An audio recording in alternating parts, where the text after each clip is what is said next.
L'enregistrement est démarré. Encore une fois, j'en profite pour vous remercier d'être là. Et au nom de l'équipe pédagogique du master de sociologie de l'Université de Caen, je vous remercie de l'intérêt que vous avez porté à cette formation. Je me présente d'abord, Milena Doicheva, je suis professeure de sociologie ici au département de sociologie de Caen. Je suis responsable de la mention du master sociologie et je suis responsable en particulier de l'un des deux parcours de master, de ce master, qui est le parcours vulnérabilité, qui propose une formation en présence et à distance. Alors, déjà, bon, le Zoom ne permet pas de faire, un rapide sondage, mais un premier point peut-être à clarifier, c'est est-ce que dans l'audience, la majorité des personnes sont là pour la formation à distance ou est-ce que vous êtes également intéressé par la formation en présence? Bon, en général, le plus simple, c'est de lever la main, mais je ne sais pas comment ça peut marcher sur le... Peut-être utiliser le chat.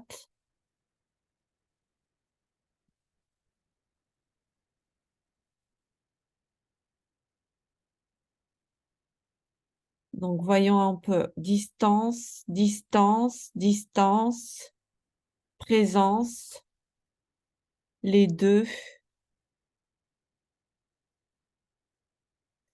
OK. Est-ce que les personnes pourraient se manifester, celles qui sont intéressées par la formation en présence, s'il vous plaît? Comme ça, on finit de faire notre état, enfin, nos présentations. Bonjour. Bonjour, bonjour. Allez-y. Pour ma part, je suis étudiante à l'Université de Caen en troisième année de sociologie, D'accord. mais je suis actuellement en Erasmus à l'université à Istanbul. OK. Donc, en fait, j'envisagerais de candidater pour le master vulnérabilité à l'Université de Caen et c'est pour ça C'est pour que ça que je vous suis... êtes là, parce que normalement, les étudiants de licence de Caen, il y avait une réunion en présence aujourd'hui. Oui, oui, oui, j'ai vu ça, mais je suis pas en France, donc Je comprends. Alors, Brunehilde est également intéressée par la formation en présence. Je ne sais pas si elle souhaite dire un mot ou se... Alors, pour la formation en présence, c'est également le master vulnérabilité qui vous intéresse, c'est ça? oui. Très bien. Donc, pourquoi ce sondage, il a son importance? Parce qu'en fait, c'est uniquement le parcours vulnérabilité qui est proposé en présence et à distance. Le parcours green, gouvernance des risques et de l'environnement, est proposé uniquement en présence. Donc, si je comprends bien, à part vous et Brunehilde, la majorité des présents s'intéressent davantage à la formation à distance. Donc, n'hésitez pas à me contredire dans le mail dans le chat si vous le souhaitez. Je vais présenter malgré cela la formation de manière générale en disant d'abord qu'il s'agit que ce soit le parcours green, que ce soit le parcours vulnérabilité, mais c'est encore plus vrai pour le parcours vulnérabilité. C'est une formation de master en sociologie qui est relativement généraliste. Relativement généraliste, qu'est-ce que ça veut dire? Ça veut dire que on est quand même attaché aux fondamentaux de la discipline. Voyez. Vous allez avoir des enseignements, des séminaires en méthodologie, vous allez avoir des séminaires, des enseignements en sociologie, vous allez avoir notamment les deux mémoires de M1 et de M2 à préparer. Donc, cela ne préjuge pas d'une difficulté d'insertion professionnelle parce qu'au contraire, nous avons un taux d'insertion professionnelle qui est satisfaisant au regard des chiffres en tous les cas qui sont disponibles. Mais cela veut dire que c'est réellement un master de sociologie. Vous voyez, euh, on a un socle disciplinaire qui est fort. Pour le parcours green qui vous intéresse moins, il y a une thématique privilégiée qui est affichée, celle de l'environnement. Pour le parcours vulnérabilité, présence et distance, les entrées thématiques sont davantage variées. Donc, tout à l'heure, je vais présenter rapidement la maquette. Vous allez voir, il y a des cours qui portent sur la question du genre, des cours sur les questions d'inégalité, des cours qui portent sur la question de la santé, également sur les problématiques environnementales. Moi-même, je donne des cours sur la question du racisme et des discriminations. Donc, en fait, les entrées thématiques sont multiples.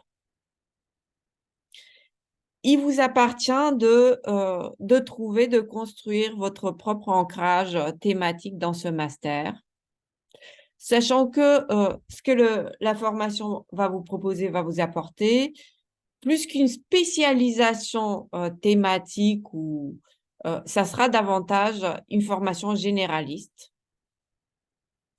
aux méthodes, aux enseignements sociologiques, aux approches sociologiques, qui ensuite, voilà, c'est pas parce que c'est généraliste que que ce n'est pas professionnalisant en même temps, entre guillemets, c'est-à-dire que ça ouvre à toute une série de métiers dans le champ social, dans le champ du conseil, des études, auprès des collectivités territoriales, etc.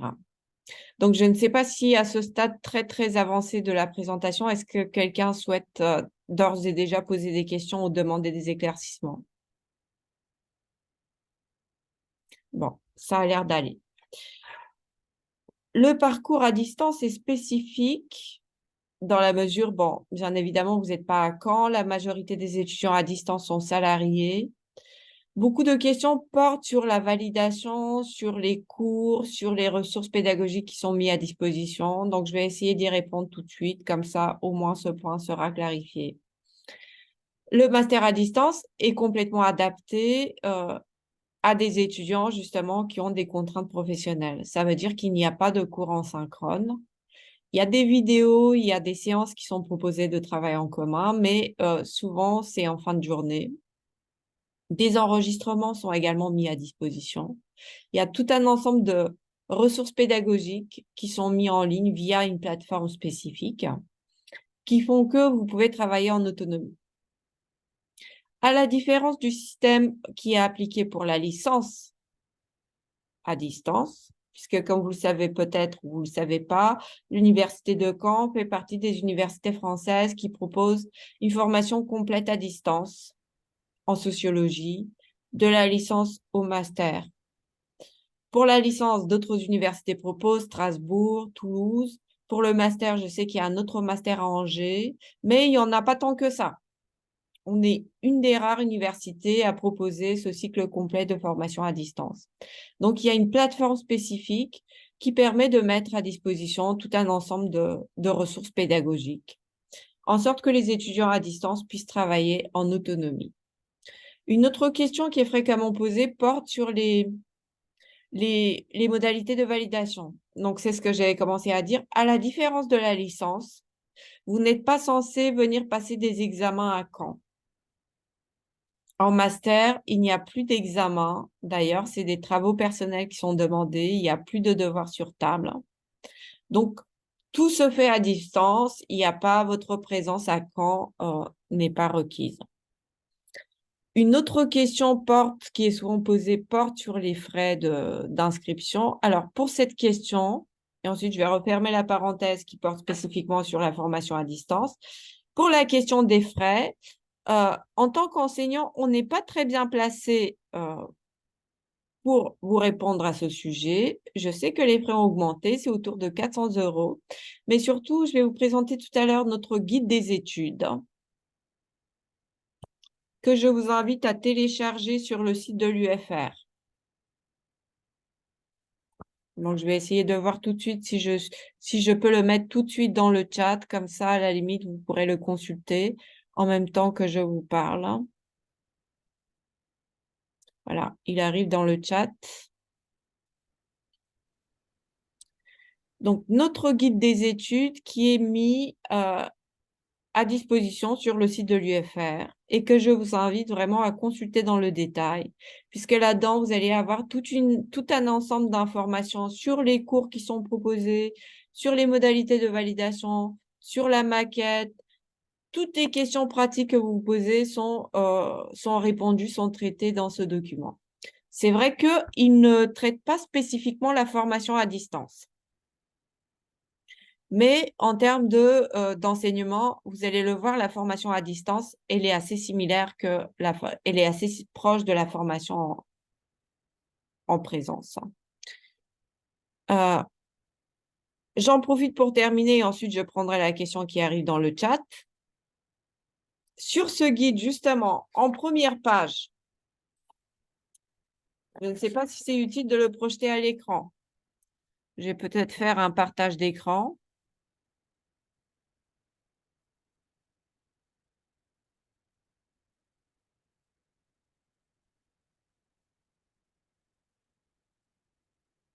Ou peut-être tout à l'heure, parce que je dois retrouver mes documents.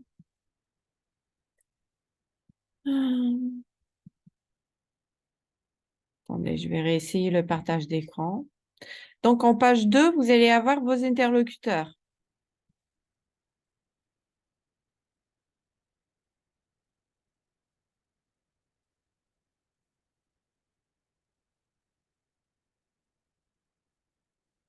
Je pense que c'est là.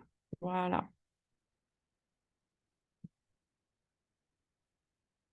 Donc, vous voyez tout au début du document, ici. Donc, voilà, vous avez mon nom, mon adresse mail, le responsable du parcours Green. Mais ici, vous avez information pour les étudiants à distance. Donc, sur toutes les questions techniques, les frais de scolarité, etc., sachez qu'il y a ce service spécifique qui est dédié aux étudiants à distance qui est en mesure de vous répondre. Donc, en particulier sur la question des frais pour lesquels, en tant qu'enseignant, on n'a pas assez de visibilité. Donc, je vais prendre tout de suite la question dans le chat. Pour la formation à distance, donc Mathieu, qu'est-ce qu'il est du suivi de mémoire? Oui, c'est un petit peu tôt. Donc, si vous êtes d'accord, je vous propose d'avancer un petit peu dans l'organisation générale de la formation. Et ensuite, on va venir justement à la question des mémoires de Master 1 et de Master 2, lesquelles, comme chacun sait, font partie des attentes centrales de la formation de Master. Donc, comme je l'ai évoqué, c'est une formation généraliste avec 2 parcours. Seul le parcours vulnérabilité à distance. Cependant, entre ces 3 parcours, entre les 2 parcours vulnérabilité et green, nous avons mis en place un tronc commun. C'est-à-dire qu'il y a beaucoup de thématiques transversales qui traversent les différents parcours. Et c'était par exemple une question qui était soulevée par les étudiants en présence. Est-ce qu'il y a un parcours qui est plus professionnalisant, l'autre qui est plus axé sur la recherche?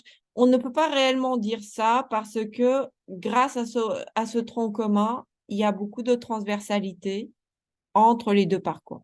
C'est-à-dire que les étudiants en vulnérabilité vont avoir également des questions, des séminaires, des cours sur les problématiques environnementales qui font partie aujourd'hui justement de cette thématique de la vulnérabilité sociale.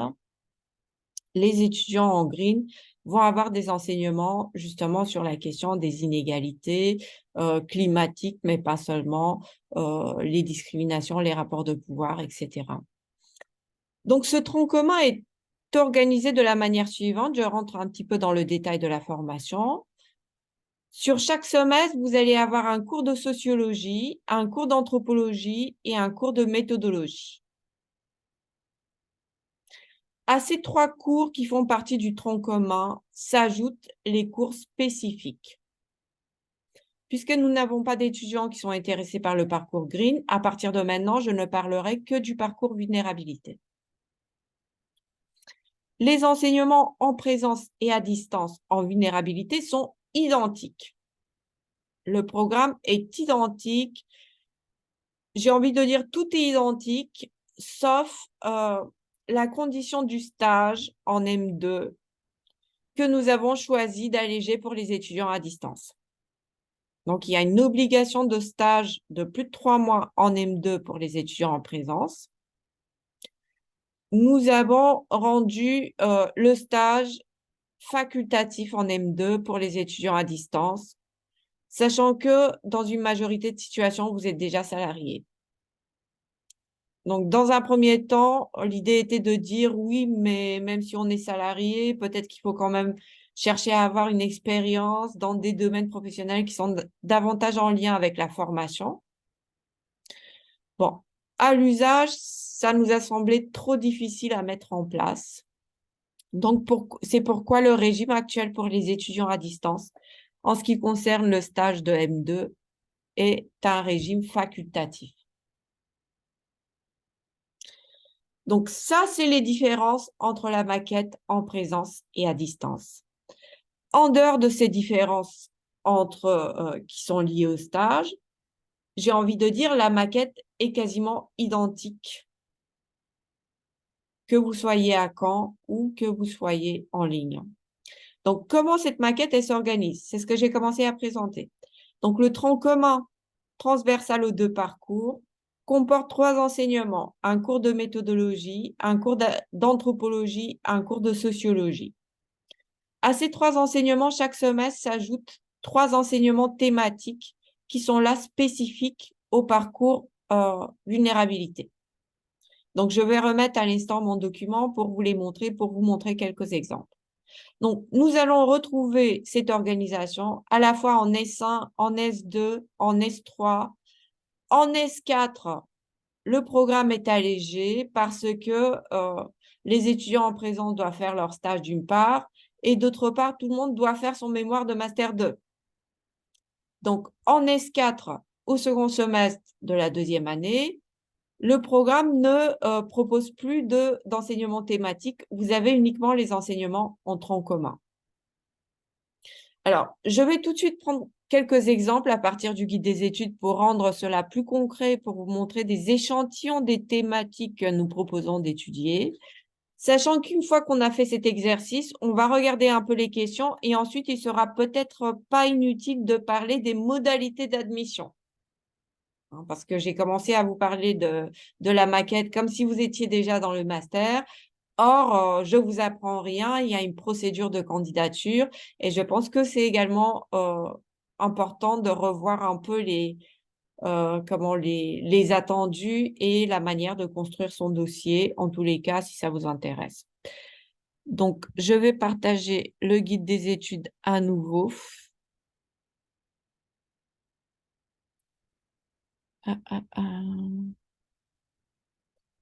Juste, il me faut un temps pour le retrouver.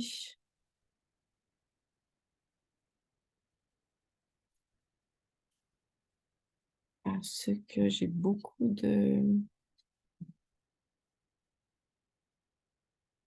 Merci pour votre patience.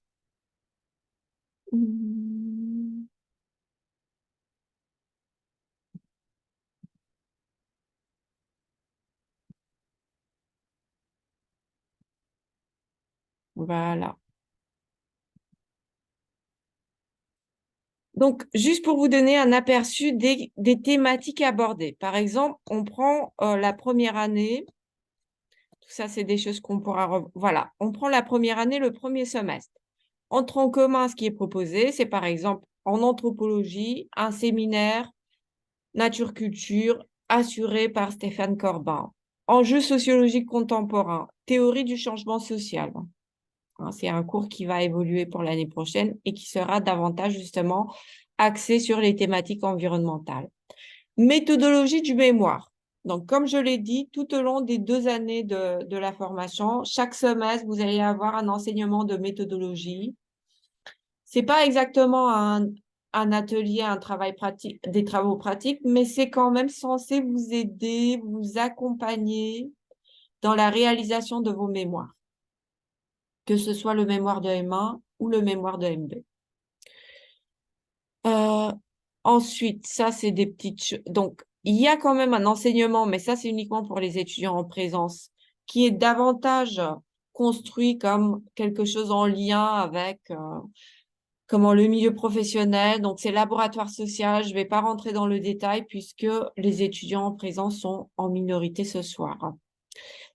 Voici les enseignements de spécialité.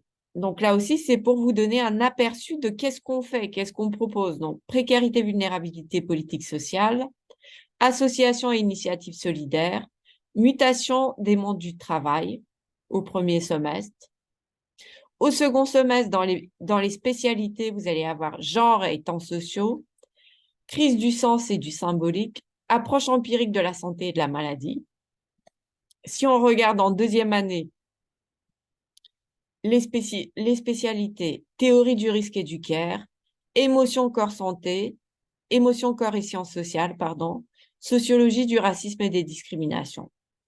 Donc, je donne lecture de ces cours qui sont proposés pour montrer en fait la diversité des entrées thématiques et le fait que c'est à vous de construire un petit peu, si vous voulez, votre ancrage, l'ancrage de vos travaux par le biais notamment de votre mémoire de M1 puis de M2.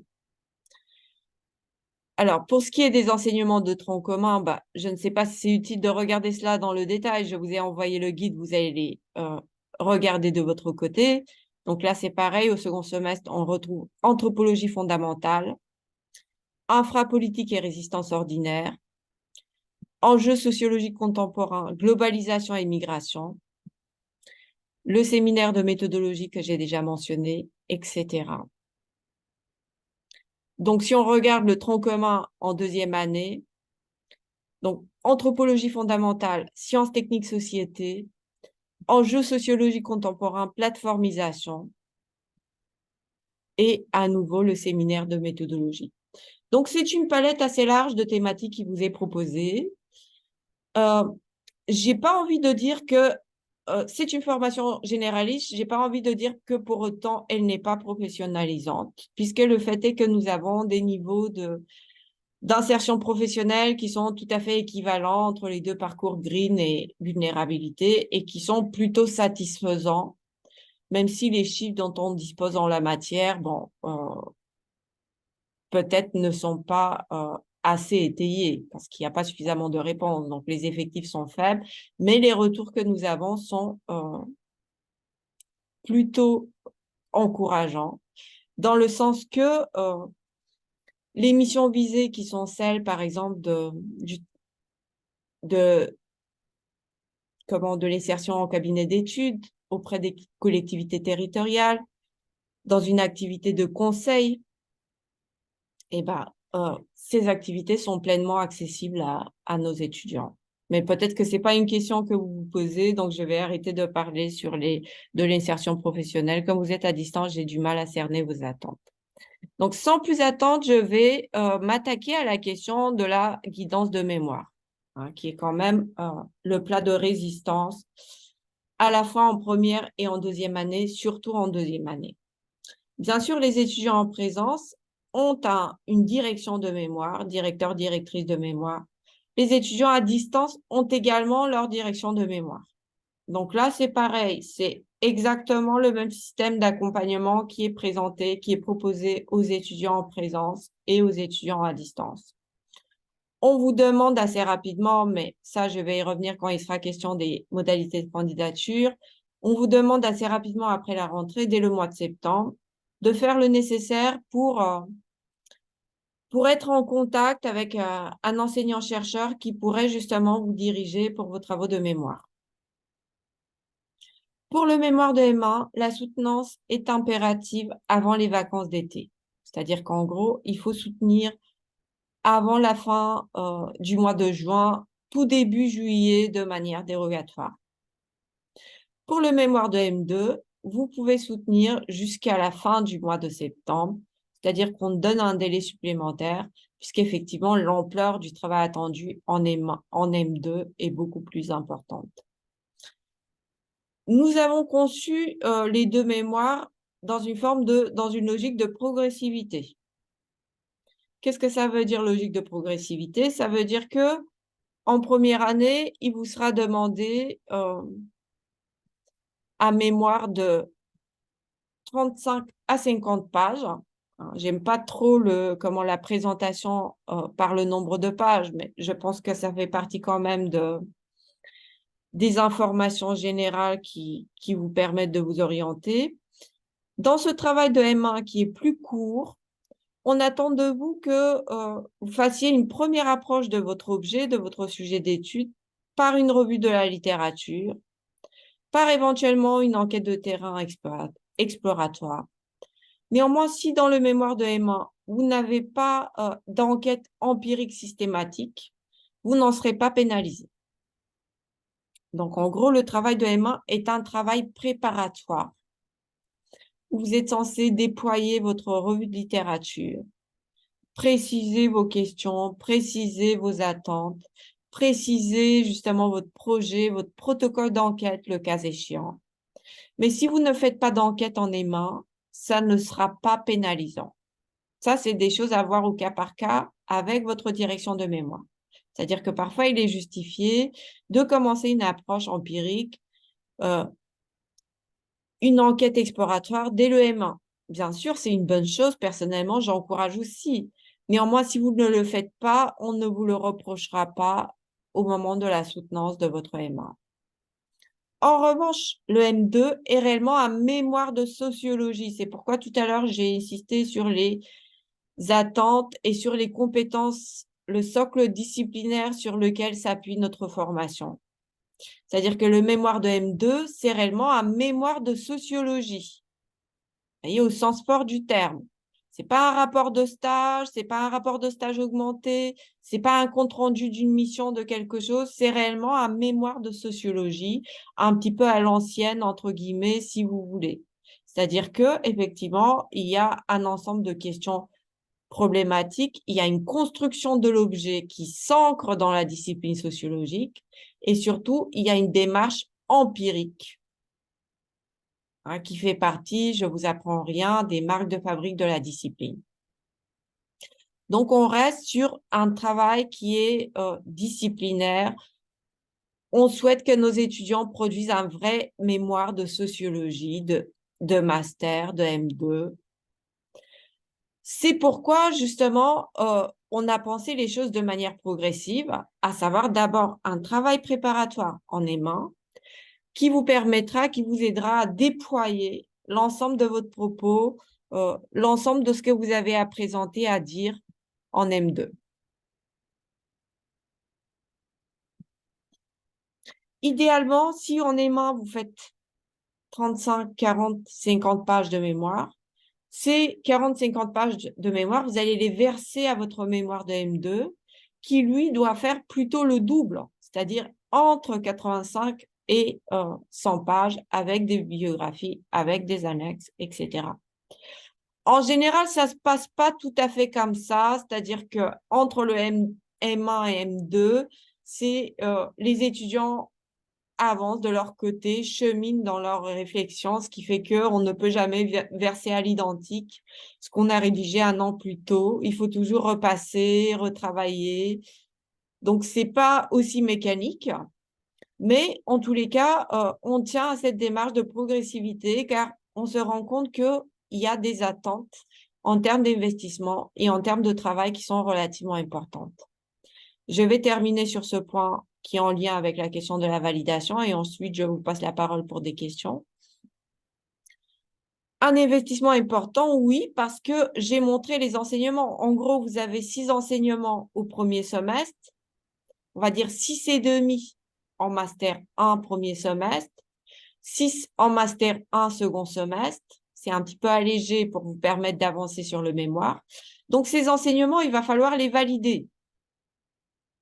La validation qui est demandée passe souvent par des travaux personnels. Donc, on n'est plus en licence. Il n'y a pas d'examen sur table, il n'y a pas de questions de cours, il n'y a pas de, peut y avoir des dissertations. Bon, chacun est libre, chaque enseignant est libre de proposer ses modalités de validation. Mais en général, ce qu'on demande, c'est des travaux d'études et de recherche que les étudiants font en autonomie. Donc, vous voyez bien que si vous avez 5 matières, si vous avez 6 matières, c'est autant des choses qui vous seront demandées, qui se cumulent avec le travail sur le mémoire. C'est pourquoi, en effet, il est nécessaire d'être assidu, il est nécessaire d'avoir une capacité de travail en autonomie, une certaine motivation, une capacité d'investissement, voyez, pour pouvoir faire, justement, pour pouvoir faire face et pour pouvoir suivre cet ensemble d'attentes pédagogiques qui sont là, qui sont bien réelles.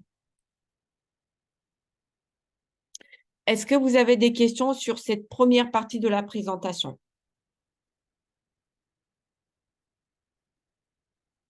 Souhaitez-vous qu'on aborde à présent la question? Alors, je vois, il y a quelques petites questions qui sont arrivées quand même. Donc, je les prends rapidement. Si je lis à haute voix, si vous permettez, donc Marie, si l'on a un master d'histoire, est-il possible d'entrer en master 2 directement? Donc là, ça va nous pousser vers les questions d'admission, les critères d'admission, ce qui est logique puisque vous n'êtes pas encore en master. Il vous faut faire les candidatures. Comme vous le savez, les candidatures se font pour l'admission en première année, les candidatures se font sur mon master qui ouvre le 26 février.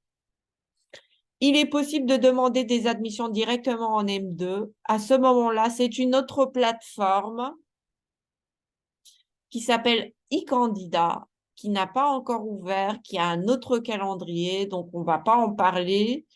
Pour tout ce qui est de cette deuxième plateforme, il faut rester vigilant, attentif aux annonces, puisque c'est quelque chose qui intervient de manière complémentaire et c'est quelque chose qui est beaucoup moins balisé.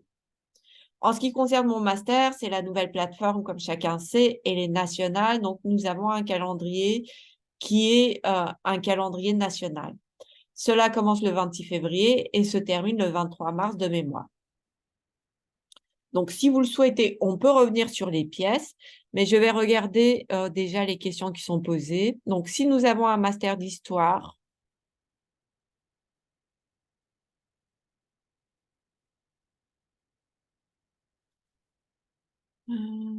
attendez, parce qu'il y a plein de questions. Donc, si l'on a un master d'histoire, est-il possible d'entrer en M2 directement? Bon, justement, pour l'entrée en M2, c'est la procédure parallèle. C'est une procédure qui est complémentaire, on va dire. Ce n'est pas le gros des effectifs.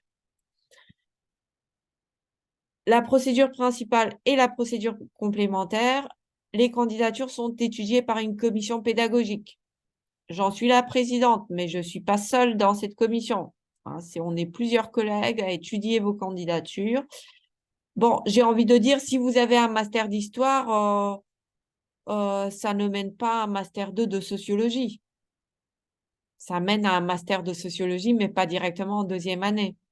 Maintenant, c'est compliqué, je pense, de parler comme ça au cas par cas. Il faut vraiment regarder le dossier dans le détail. Donc, je vais repasser plutôt sur les généralités. Alors, nous avons en partie traité la question du mémoire. Donc là, j'ai une autre question par Mathieu. Notre lieu de travail, s'il est en lien avec le mémoire, peut-il faire office de lieu de stage? Alors, Mathieu, est-ce que vous êtes en présence ou à distance? Parce que, comme je l'ai dit, le stage est facultatif à distance. Bien sûr, si vous êtes salarié, vous pouvez tout à fait valoriser votre activité professionnelle par le biais de votre mémoire, par le biais d'un stage. Ça me paraît compliqué. Si vous êtes déjà salarié d'une entreprise, devenir stagiaire, ce n'est pas forcément évident, mais vous pouvez valoriser l'activité professionnelle. Donc, je poursuis. La soutenance doit-elle se faire obligatoirement en présentiel pour les étudiants à distance? Non, pour les étudiants à distance, la soutenance se fait également à distance. Tout se fait à distance, les validations. D'ailleurs, les validations, à ma connaissance, il n'y a pas, je vous ai dit, il n'y a pas d'examen, il n'y a pas d'oral non plus, c'est beaucoup de dossiers. Donc, à la fois, ça vous aide, mais d'un autre côté, ça vous aide pas tant que ça parce que ça demande justement un investissement qui est relativement important. Vous voyez, c'est pas 2 heures une après-midi, vous faites un devoir sur table, une rédaction. Non, c'est des travaux un petit peu plus élaborés qui vous seront demandés. C'est très clair. Doit-on obligatoirement valider en 2 années ou peut-on prendre plus de temps pour conjuguer vie familiale, professionnelle et étudiante? Donc, très bonne idée, très bonne question. Très bonne idée, je ne sais pas, c'est à vous de voir si c'est une bonne idée ou pas. Si vous êtes en activité professionnelle, bah, ça me paraît évident d'avoir besoin de plus de temps. S'il n'y a pas, c'est difficile de faire des généralités sur le sujet. Si ça peut vous aiguiller, bon, l'Université de Caen autorise le redoublement d'office. Donc ça, justement, je ne sais pas si c'est à double tranchant, hein, parce que souvent les masters n'autorisent pas le redoublement. Donc la politique de l'Université de Caen, c'est même pas nous, au niveau de notre formation, qui en avons décidé. La politique de l'Université de Caen pour l'ensemble de ses formations de master et de licence, c'est le redoublement de plein droit de la première année de master, pas de la deuxième, mais de la première année de master. Donc effectivement, vous pouvez le faire en 2 ans. Bon, maintenant, est-ce que c'est une bonne idée? Est-ce que c'est une bonne idée de le faire en 2 ans, sauf si vous avez des contraintes majeures? Bon, là-dessus, je pense qu'il faut aussi, quel que soit votre choix, il faut être clair avec votre direction de mémoire. Il faut être clair avec votre encadrant. Voyez. Il ne faut pas tomber dans la catégorie, entre guillemets, d'étudiants fantômes, hein, on ne sait pas qu'est-ce qu'il fait, où il est, travaille-t-il ou pas, etc. Donc, je vous engage, si vous avez des contraintes importantes, si vous vous projetez sur plus d'1 an, bah, parlez-en tout de suite à votre direction de mémoire, à vos encadrants. Même question pour candidater directement en M2 avec un M1 de sociologie validé en 2012. Alors, je conseille par précaution, demander en même temps le M1 et le M2. C'est toujours bien de doubler votre candidature. Si vous n'êtes pas sûr pour le M1, demandez la licence 3 en même temps. Si vous n'êtes pas sûr pour le M2, demandez le M1 en même temps. Donc, par précaution, doublez toujours les candidatures. Peut-on savoir le nombre de places en M1 EAD? Donc, nous avons 20 places qui sont offertes via la plateforme Mon Master. Il y a quelques places supplémentaires peuvent être offertes justement via la plateforme complémentaire. Il y a les étudiants qui sont là en 2 ans, donc on va monter à plus de 20, mais sur mon master, 20 places seulement sont offertes.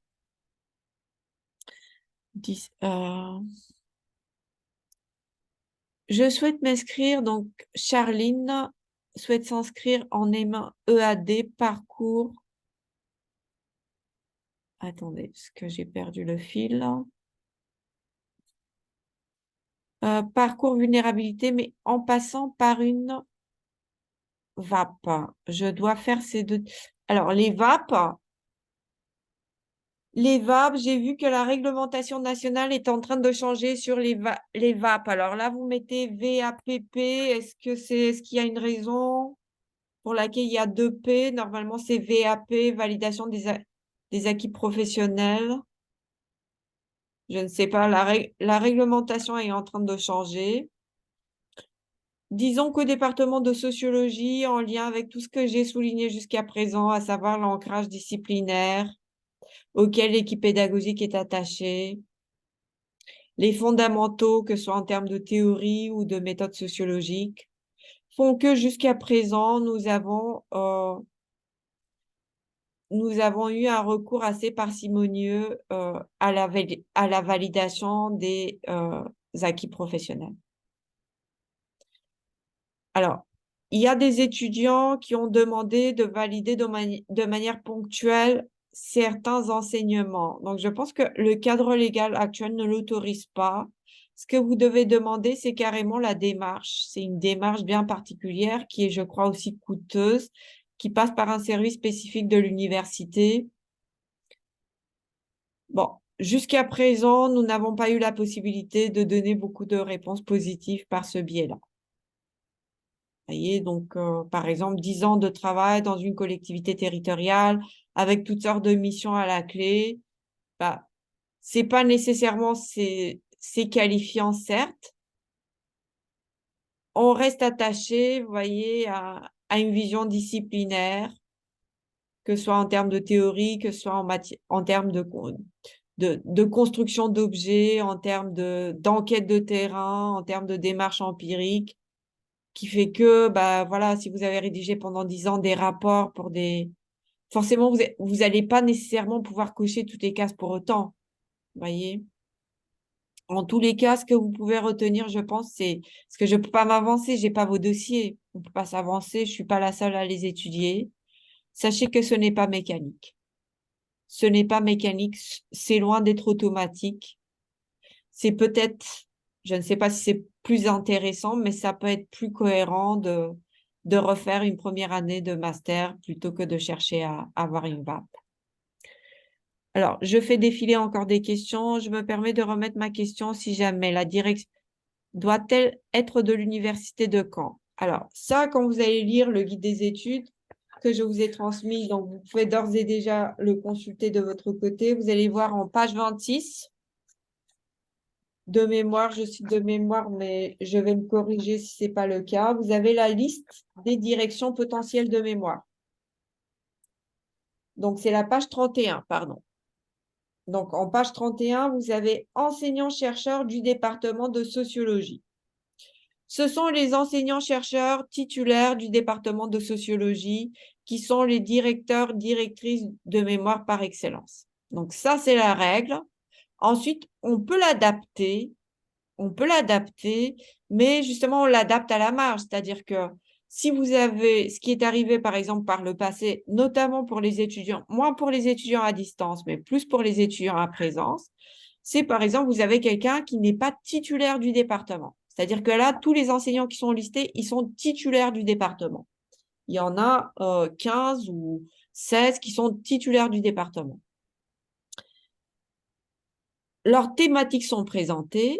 La démarche de choix ou de contact d'une direction potentielle de mémoire consiste à se renseigner justement sur les thématiques qui sont listées, éventuellement faire vos propres recherches en ligne à partir de travaux publiés pour voir quelle est justement la direction qui vous semble la plus appropriée en lien toujours avec votre projet de recherche. Donc, le point de départ, c'est votre projet de mémoire, votre projet de recherche, et c'est à partir de là que vous allez chercher une direction.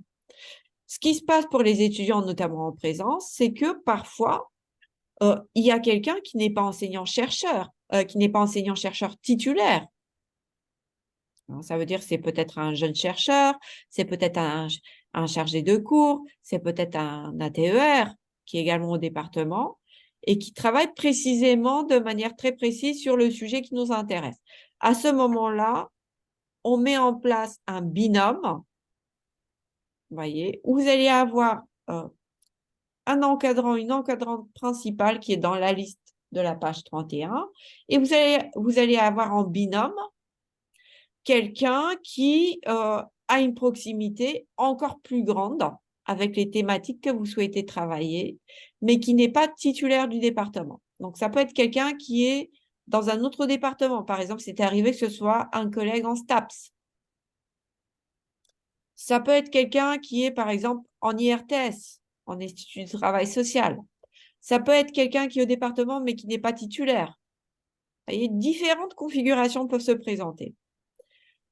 Il y a pas mal de flexibilité, il y a pas mal de possibilités. Maintenant, quand même, il s'agit d'adaptations spécifiques, entre guillemets, à la marge.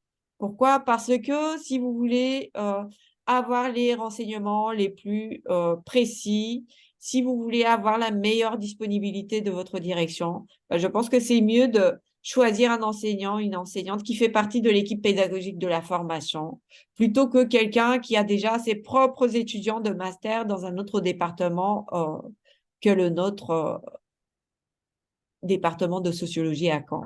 Donc, c'est juste des éléments de bon sens, entre guillemets. Mais ceci étant dit, il y a quand même pas mal de possibilités pour s'organiser. Donc, je considère avoir plus ou moins répondu à cette question. Peut-on candidater à la fois? Bien sûr, vous pouvez. Alors, le master à distance et le master en présence sont séparés. Les trois parcours sont séparés. Donc, c'est ce qui est appelé sur e-candidat, pardon, mon master, formation candidatable. Donc, nous avons trois formations candidatables. Vulnérabilité à distance, vulnérabilité en présence et green en présence. Surtout, faites attention entre guillemets, si vous voulez vulnérabilité à distance, ne candidatez pas en présence, c'est arrivé. En général, on peut s'arranger, mais ça peut être relativement compliqué. Le cas s'est présenté l'année dernière, donc attention à ne pas vous tromper de parcours quand vous candidatez. Est-ce que vous avez des conseils pour construire notre dossier? Je viens justement à la question du dossier. Donc, c'est non-VAP.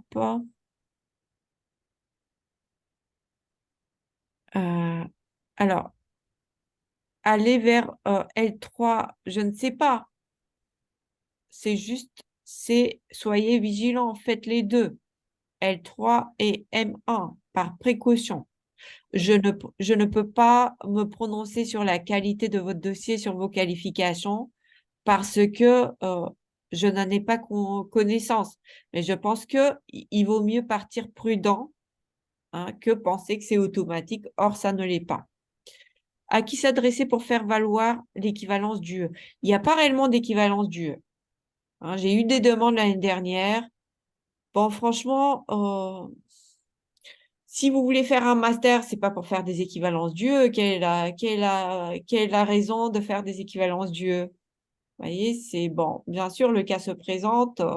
Il n'y a pas réellement de cadre légal, réglementaire. Il y a un cadre légal pour la VAP, mais pas pour l'équivalence euh, enseignement par enseignement. Peut-être qu'il y a des choses qui peuvent être faites, c'est au cas par cas. Moi, je suis destinataire des demandes et ensuite, je pourrais faire le point avec les enseignants concernés. Mais j'ai envie de dire, vous candidatez en master, ne partez pas d'emblée avec l'idée de qu'est-ce que je vais pouvoir, quels sont les enseignements dont je vais pouvoir me faire dispenser. Bon, je pense que c'est quand même pas la meilleure manière d'aborder le sujet. Après, j'entends aussi que vous souhaitez faire valoir ce que vous avez déjà fait.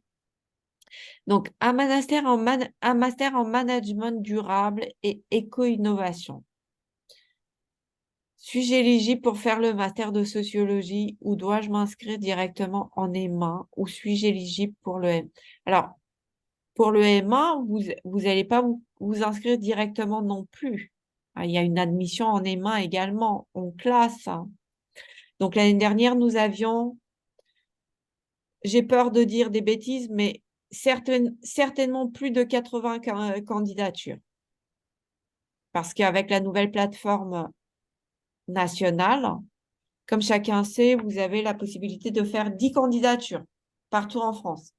Donc, de manière mécanique, cela démultiplie le nombre de candidatures. Nous avions pas mal de candidatures, voire plus que 80.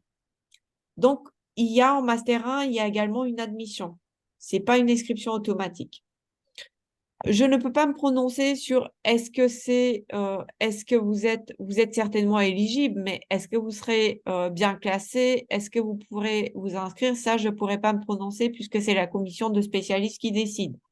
Si vous avez des doutes, si ça fait partie de votre projet, vraiment de rester en sociologie, vous pouvez également demander une licence 3, comme je l'ai dit à l'instant. Concrète, comme nous parlons beaucoup du programme, j'aimerais savoir quels sont les débouchés réels de ce master. Sur le terrain, par exemple, sera-t-on amené à étudier la question de l'immigration et d'autres thématiques d'actualité? Quel sera notre rôle futur en tant que professionnel? Auriez-vous des exemples à nous donner? Alors là, sur les exemples de professionnels, donc c'est également dans le guide des études. Donc, je vais vous lire perspective d'insertion professionnelle. Je vais vous lire quelques éléments. Outre la recherche et l'enseignement, alors je ne l'ai pas dit, mais ça me paraît évident, mais il faut quand même le signaler, les 3 parcours peuvent conduire à une inscription en doctorat. Et les 3 parcours peuvent conduire, que ce soit green, vulnérabilité, présence et distance. Vous pouvez poursuivre en thèse si vous le souhaitez. Bien sûr, il y a un certain nombre d'éléments de dossier, il y a un certain nombre d'attendus pour poursuivre en thèse. Ce n'est pas mécanique automatique. Néanmoins, les 3 parcours permettent de poursuivre en thèse. Donc, je reprends sur les perspectives d'insertion professionnelle. Outre la recherche et l'enseignement, les perspectives d'insertion professionnelle offertes englobent plusieurs secteurs. Donc, collectivité territoriale, administration en charge des questions d'environnement, des politiques sociales, de l'insertion, les organismes de recherche liés à l'environnement, les grandes associations et autres ONG, les organismes internationaux, les entreprises et fédérations, bureaux d'études, cabinets de conseil, direction de la recherche, direction des études, des entreprises publiques et privées, direction de développement durable, etc., etc. 3 principaux domaines de compétences structurent les fonctions et qualifications visées par notre master. Donc, je passe les détails. 1. Coordination et direction de projets d'études. Donc, coordination et direction de projets d'études. Conception et élaboration de stratégies à partir de diagnostics sociaux, territoriaux, écologiques, etc. Médiation et gestion de conflits. Gestion du développement écologique. Conseil en responsabilité sociale et environnementale. Responsable de renouvellement urbain, etc. Donc, ça, coordination, conception de projet, c'est le premier grand pôle. Deuxième grand pôle, études et recherche. Réalisation d'études, conception et mise en œuvre de suivi et évaluation de projets, politiques publiques, construction d'indicateurs sociaux. Donc, tout ça, c'est page 32. Je ne vais pas vous faire la lecture exhaustive, page 32 du document que j'ai envoyé. Donc, expertise, évaluation, étude d'opinion des consommateurs, etc. Troisième grand pôle, sensibilisation et valorisation. Politique culturelle, politique sociale locale dans les quartiers, valorisation des écoquartiers, des projets intégrés, rédaction de chartes environnementales, contribution à la réalisation des documents d'orientation, de planification à l'échelon des collectivités, etc., etc. Donc, effectivement, les collectivités territoriales, si vous voulez, ça fait partie quand même des cibles centrales en termes de débouchés, que ce soit pour le master vulnérabilité ou le master green. Je regarde un petit peu les questions. L'équivalence du E pourrait, par exemple, être pour la langue vivante. Oui, c'est vrai que pour les langues, souvent des équivalences sont demandées. Il faut directement voir avec l'enseignant concerné. Donc, nous avons des langues vivantes uniquement au premier semestre, pas sur les 4 semestres, mais seulement sur 2 semestres. Et nous avons fait ce choix pour justement libérer plus de temps, compte tenu justement du travail, de l'investissement qui est attendu dans les matières disciplinaires et surtout pour le mémoire de master en première et deuxième année. Est-ce que vous avez d'autres questions ou est-ce qu'il y a des demandes d'intervention? Il me semble avoir à peu près épuisé les questions du chat.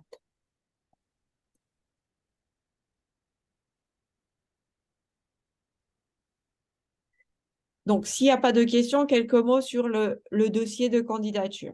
Donc, normalement, toutes les pièces vous seront précisées sur mon master. Je vous le dis avec quelques semaines d'avance, un projet de recherche en master vous sera demandé. Donc, outre les pièces qui sont communes à l'ensemble des formations sur lesquelles vous allez candidater, donc quelles sont ces pièces communes? C'est les relevés de notes. Alors, je parle d'expérience. Ne nous envoyez pas vos fiches de paye. N'envoyez pas les attestations de stage, si vous voulez, les contrats de travail, oui, si vous voulez, si c'est pertinent, mais pas de manière systématique. C'est vrai qu'il y a des formations, par exemple, il y a ici à l'UFR, nous avons le master d'archéologie qui est au département d'histoire. Ils ont des demandes très spécifiques en termes de stage. Ce n'est pas le cas dans le master de sociologie. Ce n'est pas un prérequis d'avoir fait telle ou telle expérience professionnelle, telle ou telle. Donc, si c'est pertinent dans le contexte, oui, bien sûr, vous pouvez pour valoriser votre dossier et appuyer votre camp, mais pas de manière systématique. Surtout les fiches de paye, ça n'a rien à faire dans un dossier d'admission en master. Donc, quelles sont les pièces qui sont demandées dans toutes les candidatures? Ce sont les relevés de notes. Là, pour le coup, il faut mettre de manière aussi complète, exhaustive que possible. Vous allez voir, il y a un questionnaire à remplir. On va vous demander notamment vos notes de licence. Il y a des classements qui sont faits à partir de la saisie, d'abord déclarative, mais qui ensuite est vérifiée par l'université de vos moyennes de licence. Mettez bien les chiffres, cherchez les moyennes, mettez-les. Je veux dire, s'il faut faire une équivalence, vous la faites. Ne mettez pas 0 ou quoi, parce que vous risquez de vous retrouver tout de suite tout en bas du tableau. Donc, faites attention à être très précis et complet sur tout ce qui est résultats scolaires. Pas de bulletins manquants, Normalement, on a la possibilité, s'il y a des pièces manquantes, de vous les demander. Bon, vous vous exposez à des risques. Il y a énormément de dossiers. On a 3 formations candidatables. Bon, normalement, on sollicite les pièces, mais je veux dire, ça dépend de l'organisation des travaux, du nombre de candidatures, etc. Donc, soyez aussi précis et complet que possible sur vos résultats, sur vos diplômes. Les recommandations, les lettres de recommandation. Donc, nous avons bien mis que ce n'est pas nécessaire, ce n'est pas demandé. Bon, si quelqu'un en met une, il ne sera pas disqualifié, bien évidemment. Néanmoins, c'est une demande aussi des collègues enseignants-chercheurs à pas systématiser justement les lettres de recommandation pour la candidature en master, parce que ça génère, si vous voulez, une quantité de travail pour vous en tant que candidat, pour nous en tant qu'enseignants-chercheurs qui est réellement considérable. Donc, la lettre de recommandation n'est pas demandée. Si jamais vous en avez une, vous ne serez pas disqualifié de la mettre, mais ça ne fait pas partie des pièces du dossier. Ce qui fait partie des pièces du dossier, c'est le CV, bien sûr, la lettre de motivation. Pour les étudiants à distance, là, c'est une précision à noter. Dans votre lettre de motivation, expliquez bien pourquoi vous souhaitez la formation à distance. Tout à l'heure, quelqu'un m'a demandé, est-ce qu'on peut candidater à la fois à distance et en présence? Bon, probablement que vous n'êtes pas à Caen, mais si vous étiez à Caen et si vous aviez la possibilité de suivre la formation en présence et qu'en même temps vous demandez la distance, mais sans raison spécifique, sans raison particulière, d'autres demandes seraient considérées comme davantage prioritaires pour la formation à distance. Donc, la demande de la formation à distance, il faut la justifier. Il faut bien exposer dans votre lettre de motivation quelles sont les raisons pour lesquelles vous souhaitez être plutôt à distance qu'en présence ou inversement. Hein, pourquoi vous souhaitez venir à Caen? Pourquoi vous souhaitez être là? Donc, je vous passe les détails sur comment on rédige une lettre de motivation. Bon, vous n'êtes pas obligé de connaître le nom de votre destinataire, c'est-à-dire, par exemple, en général, on l'adresse au responsable de formation. Ça peut être moi, ça peut être Frédéric Lemarchand. Vous pouvez l'adresser à la commission pédagogique. Bon, tout ça, ça n'a pas beaucoup d'importance. Si vous allez mettre un nom ou si vous allez mettre la commission pédagogique, c'est pas grave. Par contre, si vous mettez le nom d'un enseignant, si vous mettez un nom précis qui n'est pas le nom d'un enseignant de cette formation, là, c'est problématique. Vous voyez, souvent, on a affaire à ça, des erreurs, c'est-à-dire que vous êtes obligé, malheureusement, de démultiplier les lettres. Bon, s'il y a des erreurs d'adressage dans les lettres de motivation, il faut quand même faire attention parce que c'est relativement pénalisant. Même si on essaye de juger sur le fond et de ne pas se formaliser, si on a un problème d'adressage dans la lettre de motivation, ça peut être problématique. Donc, sur le CV, pareil, je ne vais pas faire un point sur le CV, je vous laisse le construire. En plus des notes du CV de la lettre de motivation, ce que nous demandons pour les 3 parcours à Caen, c'est le projet de recherche en master. Pour le projet de recherche en master, vous allez lire sur la plateforme en master, c'est précisé 3-4 pages avec bibliographie. 3-4 pages avec bibliographie. Qu'est-ce que ça veut dire? Si vous voulez faire un petit peu plus, j'ai envie de dire ce n'est pas grave, mais ce n'est pas 10 pages qui sont attendues. Hein, voilà. Par contre, si vous pensez que le projet de recherche, c'est une page, voire parfois l'année dernière, j'ai eu des questions, est-ce qu'il faut mettre est-ce que le projet, c'est les mots-clés? Non, le projet de recherche, ce n'est pas les mots-clés. Vous voyez, là aussi, en fait, sur le projet de recherche, on va très rapidement juger de votre maturité en tant qu'étudiant de manière générale, mais aussi plus spécifiquement en tant que candidat au master de sociologie. Tout à l'heure, la question m'a été posée, est-ce qu'un master de management peut conduire à un master de sociologie? Est-ce que vous savez rédiger un projet de recherche en sociologie? Vous voyez, là, je pense qu'il y a des attentes disciplinaires qui vont se voir dans cet exercice de projet de recherche. Bon, je vais pas, je sais que les étudiants qui sont en licence, qui sont en présence, ils ont un cours pour les aider justement à rédiger leur projet. Bon, là, la séance, elle n'est pas consacrée à la rédaction du projet de recherche. Il y a un certain nombre d'attendus dans cet exercice sur lesquels il ne faut pas se tromper. Si vous avez des questions précises, je peux y répondre, mais même si la séance n'est pas prévue pour ça, mais voilà, pour vous aider quand même, pour vous accompagner dans votre démarche. Mais sachez que le projet de recherche, en tous les cas, ne s'improvise pas. Le projet de recherche ne s'improvise pas. Et un élément à faire valoir impérativement est l'ancrage empirique. Vous voyez, il y a la question de la problématique, la construction de votre objet, mais il y a la question de l'ancrage empirique. Tout à l'heure, j'ai insisté sur la dimension empirique, voyez, de la démarche sociologique et les attentes en termes d'enquête que nous avions dans le cadre de notre formation de master. Ben là, ça fait partie justement des précisions attendues. C'est quoi votre objet? C'est quoi l'enquête que vous projetez? Qu'est-ce que vous voulez faire? Voyez, donc il y a à la fois la question de la construction plutôt problématique et théorique de votre objet, il y a la question aussi de l'ancrage empirique de vos travaux, et ça, il faut l'exposer. Donc, je vois qu'il y a des questions qui sont arrivées, je vais peut-être les regarder. Pour ceux qui ne viennent pas d'un parcours de sociologie, est-ce que vous avez des ressources pour nous aider? C'est là où, si vous voulez, on va faire la différence entre ceux qui, ou pas d'ailleurs, hein, parce que les étudiants venant d'un parcours de sociologie, je vais dire, les candidatures sont inégales. Il y a des projets soignés, il y a des projets rédigés vite fait. Donc, c'est certes, il y a les compétences acquises en amont, notamment disciplinaires, mais il y a beaucoup de facteurs. Donc, à ma connaissance, il n'y a pas d'ouvrage qui va vous aider ou une ressource spécifique qui va vous aider sur rédiger un projet de recherche en master en 3-4 pages avec bibliographie. Bon, je ne sais pas, renseignez-vous autour de vous, demandez des conseils. En même temps, c'est pas un exercice qui est spécialement codifié. Là, j'ai déjà donné les grandes lignes. Hein, dans tout ce que j'ai dit, j'ai déjà donné les grandes lignes.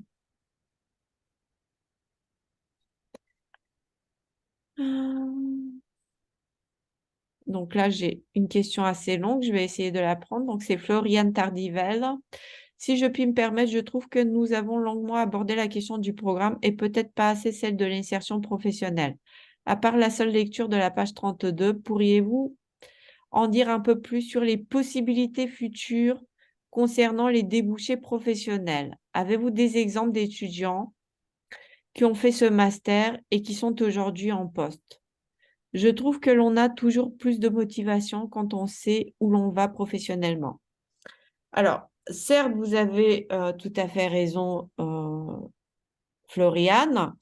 Maintenant, je pense que nous avons un public pour cette réunion qui est relativement composite, si je puis dire. Les attentes en matière d'insertion professionnelle ne sont pas les mêmes en présence et à distance. À distance, beaucoup d'étudiants sont en reprise d'études. Beaucoup sont en situation déjà d'insertion professionnelle. Un certain nombre souhaitent évoluer sur la position professionnelle sur laquelle ils sont actuellement en faisant valoir une qualification supplémentaire, un diplôme supplémentaire, par exemple un diplôme de haut niveau de master. Il n'y a pas nécessairement l'enjeu de chercher un premier emploi, entre guillemets. En ce qui concerne nos étudiants en présence, les statistiques auxquelles nous avons accès sont plutôt favorables, puisque à 2-3 ans d'intervalle, nous avons un taux d'insertion professionnelle qui est de l'ordre de 70%. Les 70% ne sont pas en CDI, bien évidemment, je ne vous mentirai pas. Il y a des CDD, mais beaucoup de missions débouchent sur des emplois durables. Et si ça peut vous intéresser, par exemple, par rapport à la question du stage que nous avons, alors cet impératif de professionnalisation, il est plus fort en présence. Je ne sais pas si vous êtes candidate à distance ou en présence. Il est vrai que pour les étudiants en présence, l'attente, l'impératif d'insertion professionnelle est plus fort. Là, nous avons le stage obligatoire de M2. nous avons le stage obligatoire en M2. Donc, ce stage obligatoire, il faut le faire.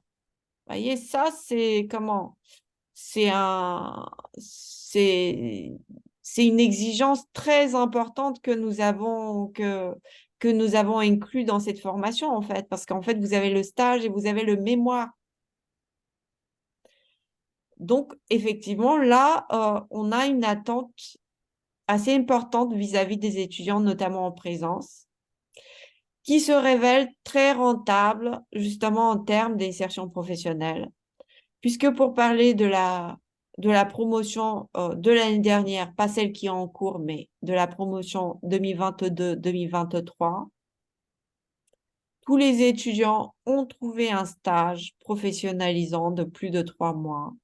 Beaucoup de ces missions de stage ont conduit à des emplois et y compris à des emplois en CDI, notamment dans les collectivités territoriales, mais pas seulement, également dans d'autres formes de structures territoriales qui se rapprochent des conseils d'études, qui se rapprochent de tout ce que j'ai évoqué à l'instant autour de la coordination de projets.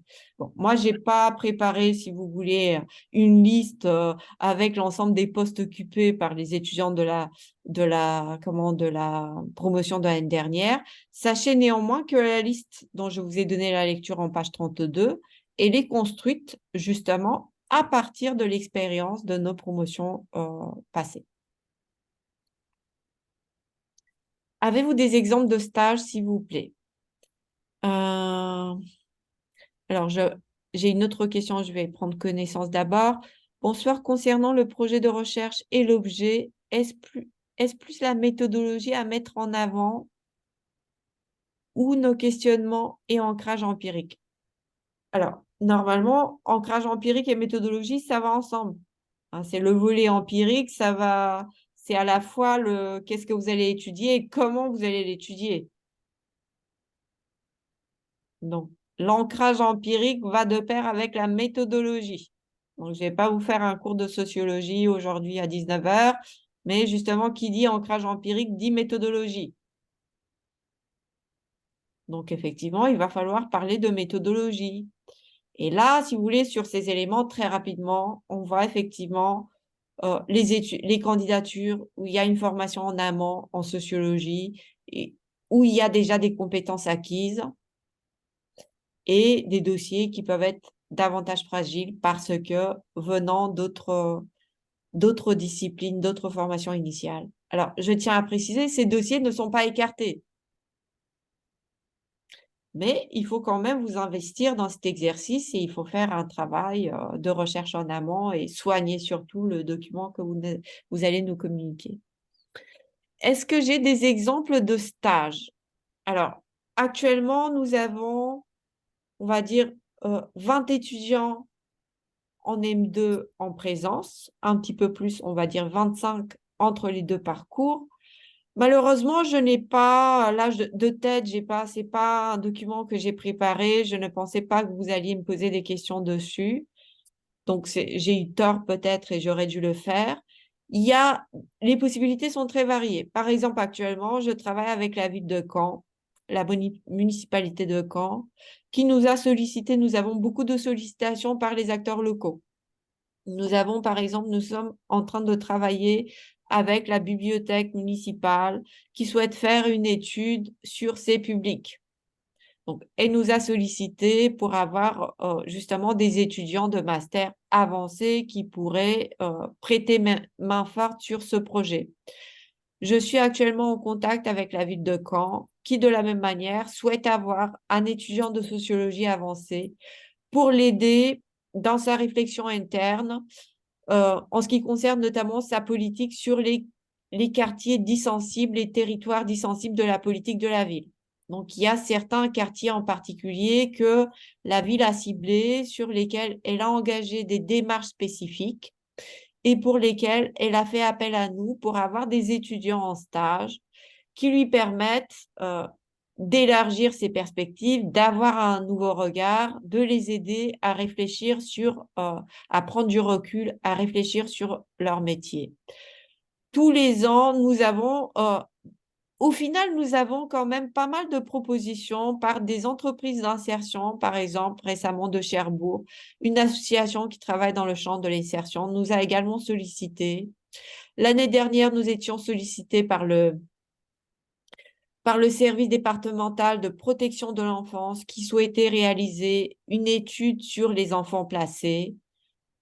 En vrai, il y a une palette qui est très, très riche et l'année dernière, qui était la première année où le stage était mis en place, en vérité, l'ensemble des étudiants ont trouvé des stages satisfaisants et très enrichissants dans une diversité justement de métiers, de secteurs professionnels. Après, il y a d'autres cas de figure et je dirais malheureusement, c'est pas malheureusement, mais euh, une partie des étudiants ont leur idée déjà arrêtée sur qu'est-ce qu'ils souhaitent faire.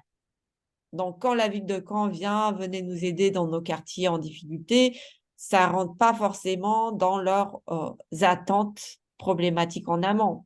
Hein. C'est-à-dire que nous avons aussi une exigence de la part des étudiants, des mastérants de deuxième année, pour choisir justement un terrain de stage qui serait le plus rentable, qui serait le plus bénéfique, entre guillemets, à la fois en termes d'insertion professionnelle et d'avancement dans les travaux de mémoire. Alors, encore une fois, les questions de stage, etc., dans la mesure où la majorité de l'audience est plutôt intéressée par la formation à distance, le stage est facultatif à distance. Bien sûr, vous pouvez le faire, mais voilà, les offres que nous proposons, ce sont des partenariats davantage locaux en région. Si vous êtes dans le sud de la France, bon, peut-être que ça sera moins pertinent. Est-ce qu'il y aurait d'autres questions que nous pourrions rapidement évoquer? Sachant qu'il n'est pas souhaitable d'aller plus loin que 19h30, on va dire, ça me paraît un maximum parce qu'ensuite euh, on va publier l'enregistrement, donc il ne faut pas qu'il soit trop long, il faut pas que le fichier soit trop lourd.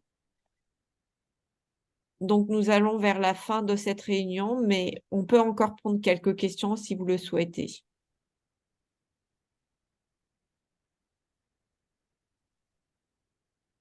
Est-ce qu'il y aura des points qui n'auront pas été abordés?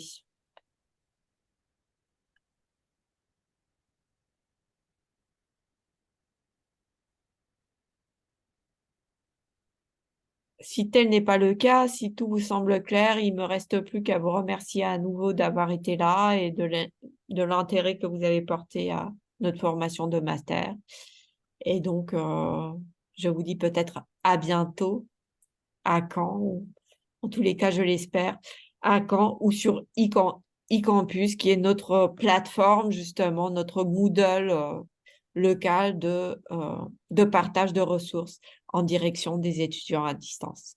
En tous les cas, je vous souhaite une très, très bonne continuation et bon courage dans vos démarches.